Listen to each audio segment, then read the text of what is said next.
पावसाळा सुरू झाला आहे. रिमझिम पाऊस, वातावरणातला गारवा आणि या सगळ्यांसोबत सुरू झाली आहे भिजल्यामुळे होणारी सर्दी.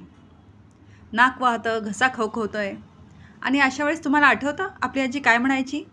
चल तुला लगेच तुळशीचा काढा करून देते. पण हा फक्त एक जुना घरगुती उपाय होता की त्यामागे खरंच काही विज्ञान आहे? आयुर्वेदानुसार पावसाळ्यात हवेतील ओलावा आणि गारव्यामुळे शरीरात वात आणि कफदोष वाढू लागतात. यामुळेच या दिवसात वारंवार सर्दी, खोकला आणि छातीत कफ जमा होण्याचे प्रॉब्लेम्स दिसतात.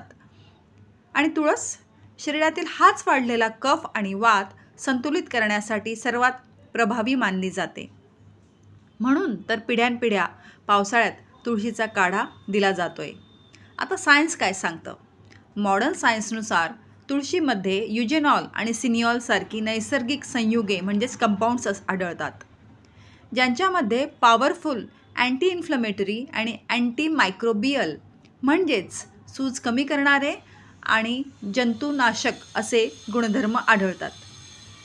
हे घटक इन्फेक्शन पसरवणाऱ्या बॅक्टेरिया आणि व्हायरसशी लढाई करायला मदत करतात.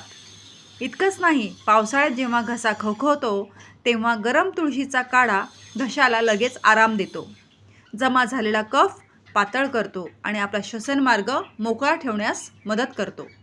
कदाचित म्हणूनच विज्ञानाच्या कितीही पुढे गेलो तरी आजीचा हा नुस्खा आजही प्रत्येक पावसाळ्यात तितकाच जिवंत आहे. तुमच्या घरी पावसाळ्यात सर्दी खोकला झाल्यावर तुळशीचा काढा बनवतात का? मला कमेंटमध्ये नक्की सांगा.